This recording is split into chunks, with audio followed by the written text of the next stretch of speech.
GeM தொலைக்காட்சி நேயர்களுக்கு வணக்கம். நான் உங்கள் முத்துக்குமார். தமிழக அரசியலில் இன்றைக்கு ஆளுங்கட்சியாக இருக்கக்கூடிய திமுக, அதாவது திராவிட முன்னேற்றக் கழகம் உருவாகி 75 ஆண்டுகள் நிறைவான நிலையில் திராவிட முன்னேற்றக் கழகம் எப்படி உருவானது, திமுக எந்த கொள்கைக்காக உருவாக்கப்பட்டது, பின் கட்சிக்குள் என்ன நடந்தது, அண்ணா அவர்களோட மறைவுக்கு பின்னாடி கட்சிக்குள்ள என்னெல்லாம் நடந்துச்சு, கட்சிக்குள் நடந்த குழப்பங்கள் என்ன, திமுக சந்தித்த தோல்விகள் வெற்றிகள், இப்படி திமுகவுடைய வரலாறு மற்றும் திமுக கடந்து வந்த பாதையை தான் இந்த வீடியோவில் விரிவாக பார்க்க போகிறோம். வாங்க வீடியோக்குள்ளே போவோம். திராவிட கட்சிகளில் ஒன்றான திமுக அறிஞர் அண்ணாதுரை, தந்தை பெரியார் அவங்களோட சமூக சனநாயக சமூக நீதி கொள்கையை அடிப்படையாக கொண்டு தான் செயல்பட்டு வருது. பெரியாரினால் தொடங்கப்பட்ட திராவிட கழகத்திலேருந்து அண்ணாதுரை அப்புறம் வேறு சில தலைவர்கள் கருத்து வேறுபாடு காரணமாக பிரிஞ்சு 1949 செப்டம்பர் 17 சென்னை ஜார்ஜ் டவுன் பவளக்கார தெருவில் கூடி திராவிட முன்னேற்ற கழகம் அப்படின்னு ஒரு இயக்கத்தை உருவாக்கணும் அப்படின்னு முடிவெடுக்கிறாங்க. அதன் பிறகு 1947 செப்டம்பர் 18 வடசென்னை ராயபுரம் பகுதியில் இருக்கக்கூடிய ராபின்சன் பூங்கால பேரறிஞர் அண்ணாதுரை தலைமையில் ஒரு பேரணி ஒன்று நடத்துகிறாங்க. கட்சியோட முதல் பொதுச் செயலாளராக அண்ணாதுரை அவர்களை தேர்ந்தெடுக்கிறாங்க. இந்த பேரணியில் தான் குறிப்பாக சொல்லணும் அப்படின்னா கருப்பு சிவப்பு வண்ணம் கொண்ட கொடி வந்து திமுகவோட கொடியாக தேர்வு செய்யப்படுது. திமுக கட்சியை தொடங்கிய போது பேசின அண்ணா வந்து ஒரு விஷயம் சொன்னார். திராவிட முன்னேற்ற கழகம் தோன்றியது திராவிட கழகத்திற்கு எதிராகவோ இல்லை போட்டியாவோ இல்லை, அதே கொள்கை பாதையில் தான் திராவிட கழகத்தின் அடிப்படை கொள்கை மீதே தான் திராவிட முன்னேற்ற கழகம் வந்து அமைக்கப்பட்டு உள்ளது அப்படிங்கிற ஒரு விஷயத்த வந்து சொன்னாரு. அது மட்டும் இல்லாமல் அடிப்படை கொள்கைகளில் தான் மாறுதல் மோதல் இது எதுவுமே கிடையாது அப்படின்னு வந்து சொல்றாரு. அது மட்டும் இல்லாமல் நமக்கெல்லாம் தலைவராக இருந்து நல்வழி காட்டிய பெரியார் அவர்கள் அமர்ந்த பீடத்தில், அதாவது தலைவர் நாற்காலியை காலியாக வைத்துவிட்டு பொதுச் செயலாளரவே அவர் பதவி ஏற்றுக்கிறாரு. அண்ணாதுரை அவர்கள் 1949 முதல் 1969 பிப்ரவரி 3 வரைக்கும் அவர் இறக்குற வரைக்கும் கட்சியோட பொதுச் செயலாளராக பணியாற்றுறாரு. கடமை, கண்ணியம், கட்டுப்பாடு, அடைய வேண்டிய இலக்கோ திராவிட நாடு, அப்படியெல்லாம் கொள்கை முழக்கம் போட்டு வந்த திமுக 1952 நடைபெற்ற முதல் பொது தேர்தலில் பங்கேற்கலை. இந்த தேர்தலை புறக்கணித்ததுக்கு காரணம் அப்படின்னா திராவிடர்களின் கருத்தறியாமையிலும் திராவிடர்களின் ஜீவாதார உரிமைக்கு ஊறு செய்யும் வகையிலும் ஒரே கட்சியரின் எதாச்சிகார முறைப்படியும் தயாரிக்கப்பட்ட இந்திய அரசியலமைப்பு சட்டத்தை திமுக கண்டிப்பதன் அறிகுறியா தேர்தலில் திமுக தனது வேட்பாளர்களை நிறுத்தலை அப்படின்னு அந்த கட்சி வந்து அறிவிச்சிச்சு. இருப்பினும் வந்து ஆந்திரா, கர்நாடகா, தமிழ்நாடு, கேரளம் ஆகிய திராவிட இன மொழி வழி மாநிலங்களை உள்ளடக்கிய தனியாட்சி பெற்ற திராவிட நாடு அப்படிங்கிற கோரிக்கையை ஏற்கிற வேட்பாளர்களை ஆதரிப்பதாகவும் அந்த கட்சியிலேருந்து அறிவிச்சிருந்தாங்க. 1953 ஜூலை 14-15 அன்றைக்க முதல்வர் ராஜாஜி கொண்டு வந்த குலக்கல்வி திட்டத்துக்கு எதிர்ப்பு போராட்டம், தமிழ்நாட்டு மக்களை எல்லாம் நான்சென்ஸ் அப்படின்னு நேரு கூறியதற்கு எதிர்ப்பு தெரிவித்து கருப்பு கொடி போராட்டம், டால்மியாபுரம் என பெயரை கள்ளக்குடி பெயர் மாற்றக்கூடி ரயில் மறியல் போராட்டம், இப்படி மும்முனை போராட்டங்களை திமுக வந்து நடத்துது. இந்த போராட்டத்துக்கு பிறகுதான் தமிழக மக்களிடத்துல திமுகவுக்கு ஒரு நல்ல பெயரும் கிடைக்குது. இந்த கள்ளக்குடி போராட்டத்தோட வெற்றிக்கு பிறகுதான் நாளடைவுல கருணாநிதியை கள்ளக்கொடி கொண்ட கருணாநிதி அப்படின்னு அவருக்கு பேர் வர காரணமாக இருந்துச்சுன்னு சொல்றாங்க. இந்த போராட்டங்களுக்கு அப்புறம் 1956 திருச்சியில் நடைபெற்ற திமுக 2வது மாநில மாநாட்டில் தேர்தலில் போட்டியிடலாமா வேணாமா அப்படின்னு ஒரு பொது வாக்கெடுப்பு நடத்துகிறாங்க. மொத்தம் 60,000க்கும் மேற்பட்ட தொண்டர்கள் கலந்து கொண்ட இந்த பொது வாக்கெடுப்பில் தேர்தலில் போட்டியிடலாம் அப்படின்னு 56,942 பேரும், கரெக்டாக 4,203 பேர் வந்து தேர்தலில் போட்டியிட வேணாம் அப்படின்னு வாக்களிச்சிருந்தாங்க. இந்த மாநாட்டில் தேர்தலில் பங்கேற்பது அப்படின்னு வந்து திமுக வந்து முடிவெடுக்குது. அதே ஆண்டு நவம்பர் 1 இந்தியா மொழிவாரி மாநிலமாக பிரிக்கப்பட்டு சென்னை மாகாணத்தில் இருந்த கேரளா, ஆந்திரா, கர்நாடகா போன்ற மாநிலங்கள் தனி மாநிலங்களாக ஆகுது. அதற்கு முன்னதாக 1953 ஆந்திர பிரதேசம் முதல் மொழிவாரி மாநிலமாக உருவானது. திருச்சி மாநாட்டுக்கு பிறகு வந்து பார்த்தீங்கன்னா 1957 நடைபெற்ற தேர்தலில் திமுக மொத்தம் 112 இடங்களில் வந்து போட்டியிடுறாங்க.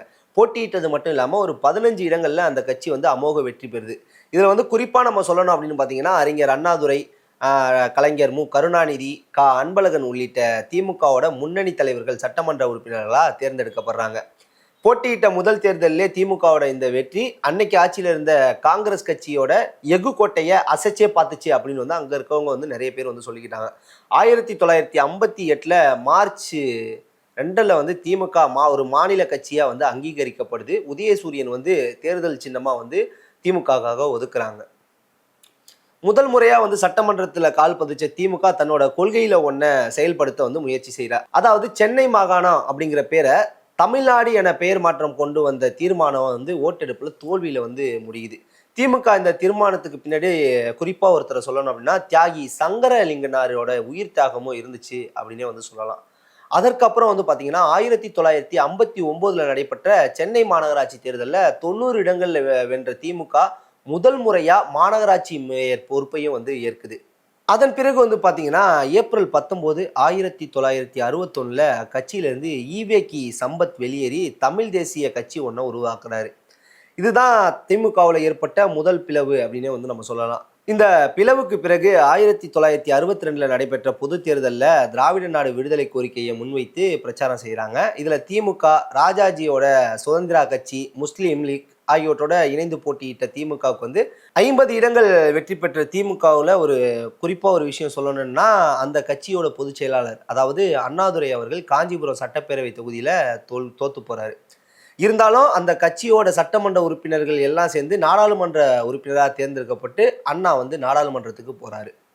இந்த மசோதா நிறைவேற்றினதுக்கு அப்புறம் 1963 ஜூன் 8, 9, 10 தேதிகளில் நடைபெற்ற திமுகவோட பொதுக்குழுவில் அக்கட்சி முக்கியமான கொள்கையான திராவிட நாடு விடுதலை கோரிக்கையை வேற வழி இல்லாமல் வந்து கைவிடுறாங்க.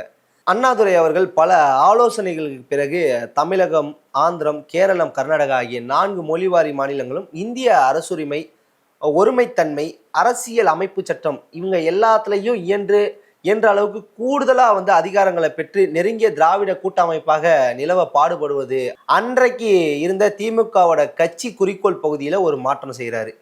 அதே ஆண்டு நவம்பர் 17 கொண்டு வந்த இந்தி பேச தெரியாத மக்களுக்கு மீது வந்து இந்திய திணிக்கிற சட்டப்பிரிவு 17 வந்து திமுக வந்து நாங்கள் எதிர்க்கிறோம் அப்படின்னு வந்து அறிவிக்குது. 1965 ஜனவரி 26 முதல் இந்தி மட்டும் இந்தியாவின் ஆட்சி மொழி அப்படின்னு அப்போதைய காங்கிரஸ் அரசோட பிரதமர் லால் பகதூர் சாஸ்திரி வந்து கொண்டு வராரு. இந்தி கட்டாயமாக்கப்படுவதை எதிர்த்து ஜனவரி 26 குடியரசு தின நாளை வந்து துக்க நாளா அறிவிச்சு திமுக ஒரு மிகப்பெரிய கிளர்ச்சியை வந்து நடத்துறாங்க. இந்த போராட்டத்தில் திமுகவுடைய மாணவர் அணி வந்து சிறப்பாக செயல்பட்டது அப்படின்னே சொல்லலாம். இந்தி திணிப்புக்கு எதிராக நடந்த இந்த போராட்டத்தில் காவல்துறையும் இந்திய இராணுவமும் நடத்திய துப்பாக்கி சூட்டில் 100க்கும் மேற்பட்டோர் வந்து உயிரிழக்கிறாங்க. இந்த நிகழ்வுக்கு அப்புறம் பணிந்து வந்த மத்திய அரசு ஆங்கிலமே ஆட்சி மொழி அப்படின்னு வந்து அறிவிக்கிறாங்க. அதன் பிறகு வந்து போராட்டமும் கைவிடப்படுது. இந்த போராட்டத்தில் திமுக மாபெரும் பங்காற்றியது என்பது எவராலும் மறுக்க முடியாத வரலாற்று பதிவாக வந்து மாறுது. இந்த இந்தி திணிப்பு போராட்டத்துக்கு பிறகு 1967 நடந்த தேர்தல் தமிழ்நாட்டோட மிகப்பெரிய திருப்புமுனையா அமைந்தது அப்படின்னே வந்து சொல்லுவாங்க. ஏன் அப்படின்னா அண்ணாவோட திராவிட முன்னேற்ற கழகம், ராஜாஜியோட சுதந்திரா கட்சி, மார்க்சிஸ்ட் கம்யூனிஸ்ட் கட்சி, இந்திய முஸ்லீம் லீக், மாப்போசியோட தமிழரசு கழகம், சீபா ஆதித்தனாரோட நாம் தமிழர் இயக்கம் போன்ற எல்லா கட்சிகளோடும் இணைந்து வலுவான கூட்டணி அமைச்சு தேர்தலை சந்திக்குது. அண்ணாவோட சட்டமன்ற சூழ்நிலையும் நிஜமாகுது. 173 தொகுதிகளில் போட்டியிட்ட திமுக 138 தொகுதிகளில் அமோக வெற்றி பெறுது. நாடாளுமன்ற தேர்தலில் போட்டியிட்ட 25 தொகுதிகள்லையும் வெற்றி பெறுது. தென் சென்னையில் போட்டியிட்ட அண்ணா நாடாளுமன்ற உறுப்பினராக ஆனார். திமுக இந்த அமோக வெற்றி வரலாற்றையே திரும்பி போட்டதா இன்னைக்கு வரைக்கும் பேசப்படுது. அதற்கு காரணம் சுதந்திரம் பெற்று தந்த கட்சி, இந்திய தேசத்தின் மாபெரும் கட்சி, பெருந்தலைவர் காமராஜர் இருந்த காங்கிரஸ் கட்சியை தமிழக மக்கள் புறம் தள்ளியதும், இறைமறுப்பு, இந்திய எதிர்ப்பு, திராவிட நாடு கேட்ட திமுகவை ஆதரித்து ஆட்சி கட்டில் அமர வச்சதும் பெரும் பரபரப்பாக வந்து பேசப்படுது. குறிப்பாக ஒரு விஷயம் சொல்லணும்னா, அன்னைக்கு விழுந்த காங்கிரஸ் இன்னைக்கு வரைக்கும் தமிழ்நாட்டில் தனித்து எழுந்திருக்க முடியலை. அண்ணாவோட பெயராகவும் அண்ணாவை அடையாளமாக கொண்ட கட்சிகளே தான் இதுவரை தமிழகத்தை மாற்றி மாற்றி ஆள்கிறது என்பது நம்ம யாரும் மறக்க முடியாத வரலாற்று சான்று. திமுக முதல்ல ஆட்சி கட்டலில் வந்து அமர்றாங்க.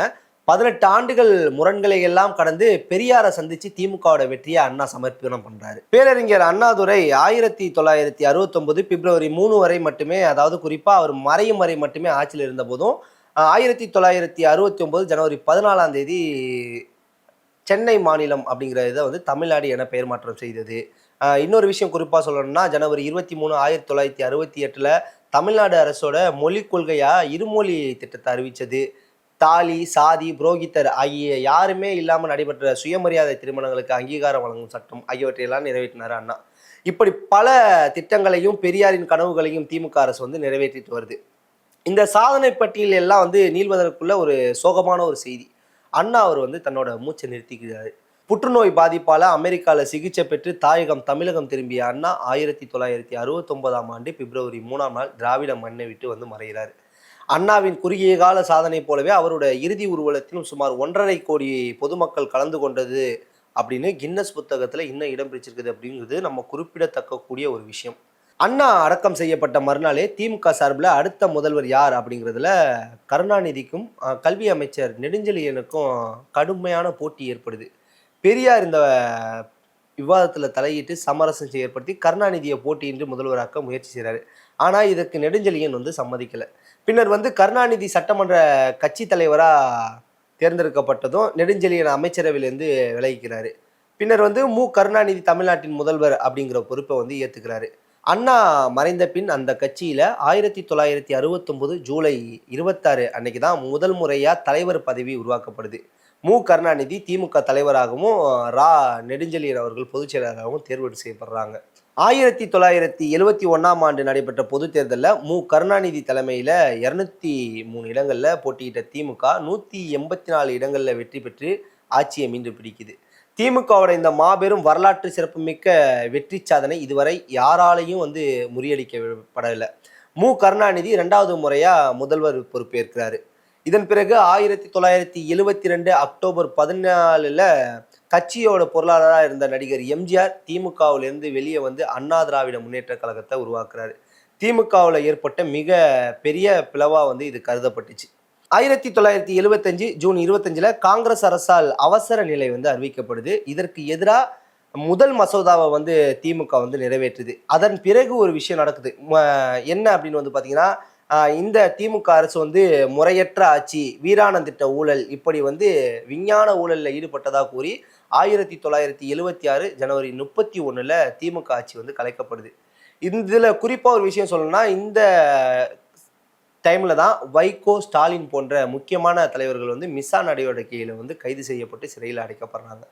ஆட்சி பொறுப்பில் இருந்த திமுகவோட செயல்பாடுகள் என்ன அப்படின்னு பார்த்தீங்கன்னா, குறிப்பாக ஒரு சில விஷயங்களை நம்ம புகழ்ந்தே பேசலாம். அனைத்து சாதியினரும் அர்ச்சகர் ஆகிறதுக்கான சட்டம், அரசு விழாக்களில் தமிழ்தாய் வாழ்த்து பாட வேணாம் அப்படிங்கிற திட்டங்கள்லாம் முக்கியமான திட்டம் அப்படின்னு சொல்லப்பட்டுச்சு. இந்த ஆட்சி கலைப்பிற்கு பிறகு 1977 ஜூலை 4 நடைபெற்ற பொது தேர்தலில் தான் போட்டியிட்ட முதல் தேர்தலிலேயே அபார வெற்றி பெற்றது எம்ஜிஆரோட அதிமுக.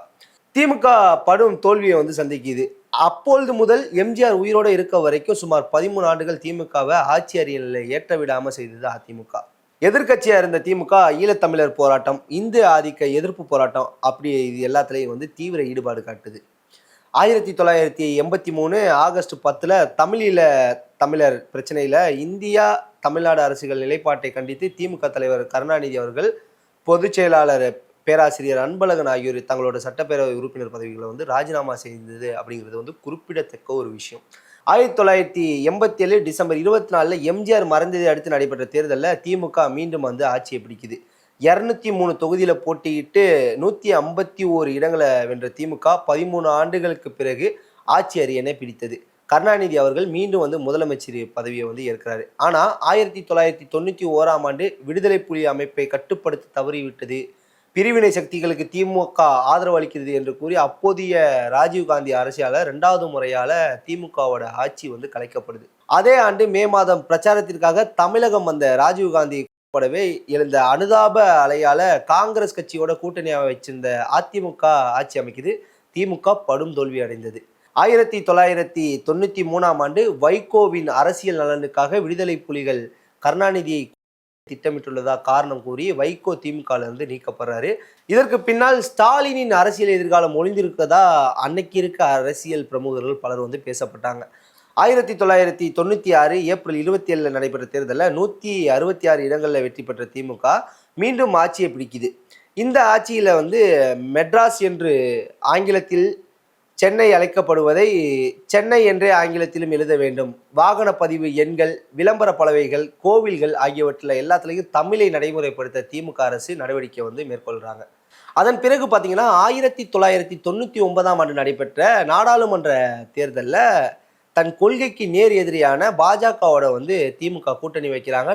இந்த கூட்டணி வச்சதுனால பல்வேறு விமர்சனங்களையும் எதிர்கொள்கிறாங்க.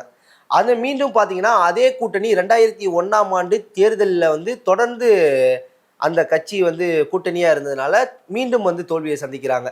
இந்த தோல்விக்கு பிறகு 2004ஆம் ஆண்டு நடைபெற்ற நாடாளுமன்ற தேர்தலில் காங்கிரஸ், பாட்டாளி மக்கள் கட்சி, மறுமலர்ச்சி திராவிட கழகம் உள்ளிட்ட 7 கட்சிகளோட வலுவான கூட்டணியை அமைச்சு திமுக போட்டியிட்டு அனைத்து இடங்கள்லையும் வெற்றி பெற்றது. இதன் மூலம் 12 தமிழக நாடாளுமன்ற உறுப்பினர்கள் மத்திய அமைச்சராகிறாங்க. மத்திய ஆட்சியில் பல முடிவுகளை எடுக்கும் சக்தியாக திமுக உருவாகுது. பின்னர் பார்த்தீங்கன்னா 2006ஆம் ஆண்டு நடைபெற்ற சட்டமன்ற தேர்தலில் திமுக தலைமையிலான கூட்டணி 163 தொகுதிகளில் வெற்றி பெற்றிருந்தாலும் திமுக 95 இடங்களே திமுகவுக்கு அந்த தேர்தலில் கிடைக்குது. கூட்டணி கட்சிகளோட தயவால ஆட்சி அமைக்கக்கூடிய சூழ்நிலை ஏற்படுது. இதுக்கு பின்னாடி ஒரு விஷயம் பார்த்தீங்கன்னா, இதுவே காலப்போக்கில் மைனாரிட்டி திமுக அரசு என ஜெயலலிதா இந்த கூறுறதுக்கு காரணமாக அமையுது. 2009ஆம் ஆண்டு இலங்கையில் நடைபெற்ற இறுதிக்கட்ட போரில் சிங்கள இராணுவத்தால் பல லட்சம் தமிழ் மக்கள் கொல்லப்படுறாங்க. இந்த போரை இந்தியா தலையிட்டு நிறுத்தணும் அப்படின்னு மத்திய காங்கிரஸ் அரசையும் மாநில திமுக அரசையும் வலியுறுத்தி தமிழ்நாடு மட்டும் இல்லாமல் உலகம் முழுவதும் வாழும் தமிழர்கள் போராட்டத்தை நடத்துகிறாங்க. இதை குறிப்பாக சொல்லணும்னா முத்துக்குமார் உட்பட 20க்கு மேற்பட்ட நபர்கள் தீக்குளித்து உயிரை மாற்றிக்கிறாங்க. ஆனால் 1983ஆம் ஆண்டு ஈழத்தமிழர் பிரச்சனைக்காக தன் பதவியை ராஜினாமா செய்த கருணாநிதி இந்த முறை 2 மணி நேர உண்ணாவிரதத்தோட முடிச்சுக்கிறாரு. இந்த சம்பவம் பார்த்தீங்கன்னா ஈழ ஆதரவாளர்களுக்கும் தமிழ் உணவாளர்களையும் கோபமடைய செய்யுது. இனப்பழக்கு ஆதரவாக போன காங்கிரஸுடன் துணை போனதாக திமுக மீது பலரும் விமர்சனமும் வச்சாங்க, கோபமும் பட்டாங்க. இந்த சம்பவம் திமுக வரலாற்றில் அழிக்க முடியாத கரையாக மாறுது. இதன் காரணத்தை தாண்டி 2G அலைக்கட்டளை ஊழல், தொடர் மின்வெட்டு, நில அபகரிப்பு போன்ற குற்றச்சாட்டுகளின் காரணமாகவும் 2011ஆம் ஆண்டு நடைபெற்ற தேர்தலில் திமுக படும் தோல்வியை சந்திக்குது. இந்த முறை திமுகவுக்கு எதிர்கட்சி அந்தஸ்து கூட கிடைக்காம போகுது. இதன் பிறகு 2016ஆம் ஆண்டு நடந்த சட்டமன்ற தேர்தலில் போட்டியிட்ட திமுக தொடர்ந்து தோல்வியை சந்திச்சது. ஆனால் இந்த முறை ஆட்சியை கைப்பற்றாவிட்டாலும் நல்ல ஒரு வலுவான எதிர்கட்சியாக சட்டப்பேரவையில் அமருது. பின்னர் பார்த்தீங்கன்னா 2018ஆம் ஆண்டு ஒரு சோகமான செய்தி. அதாவது திமுக தலைவர் கருணாநிதி அவர்கள் காலமாறாங்க. அவரோட 50 ஆண்டுகளாக அமர்ந்து வந்த அந்த திமுக தலைவர் பதவியை கருணாநிதி அவர்களுடைய மகனான மு.க. ஸ்டாலின் அவர்கள் அந்த பதவியை ஏற்கிறாரு. தமிழக அரசியலில் மிகப்பெரிய ஆளுமைகளாக சொல்லக்கூடிய ஜெயலலிதா, கருணாநிதி மறைவுக்கு பின் 2019 ஆண்டு நடைபெற்ற நாடாளுமன்ற தேர்தலில் போட்டியிட்டு திமுக 38 தொகுதிகளில் வெற்றி பெற்று மீண்டும் தன்னோட வலிமையை காட்டுது. திமுக ஆட்சி காலத்தில் நிறைய விஷயங்கள் நடந்திருக்கு. குறிப்பாக சொல்லணும் அப்படின்னு பார்த்தீங்கன்னா, தமிழ்நாடு பெயர் மாற்றம், பெண்களுக்கு சொத்துரிமை, அனைத்து ஜாதியினரும் அர்ச்சகராகும் உரிமை, பிற்படுத்தப்பட்டோர் தாழ்த்தப்பட்டோருக்கான இடஒதுக்கீட்டு உரிமை, தமிழுக்கு செம்மொழி அந்தஸ்து அப்படின்னு ஏராளமான சாதனைகளை நடத்தியிருக்கு. இப்போ தற்போது நடந்த தேர்தலை பற்றி சொல்லணும் அப்படின்னு பார்த்தீங்கன்னா 2021ஆம் ஆண்டு நடந்த சட்டமன்ற தேர்தலில் 133 தொகுதிகளில் வெற்றி பெற்ற திமுகவோட முதலமைச்சர் வேட்பாளர் மு.க. ஸ்டாலின் அவர்கள் இப்போதைக்கு நடந்து கொண்டிருக்கும் ஆட்சியோட தமிழகத்தோட முதலமைச்சராக பதவி வகித்திருக்காரு. அன்னைக்கு அண்ணாவில் தொடங்கி இன்னைக்கு ஸ்டாலின் வரை 75 ஆண்டுகளாக இன்னமும் தொடர்கிறது திமுகவோட வரலாறு. இன்னைக்கு திமுக கட்சியோட 75 ஆண்டுகள் நிறைவுல திமுக கட்சியோட நம்ம வரலாறை பார்த்தோம். மீண்டும் இன்னொரு வரலாறை பேசுவோம். இதில் பிழைகள் எது இருந்தாலும், மீண்டும் உங்களுக்கு ஏதாவது வரலாறு வேண்டுனாலும், இதில் நான் பேசிய வரலாற்றில் ஏதாவது பிழை இருந்தாலும் கீழே இருக்க கமெண்ட் பாக்ஸில் சொல்லுங்கள். நன்றி, வணக்கம்.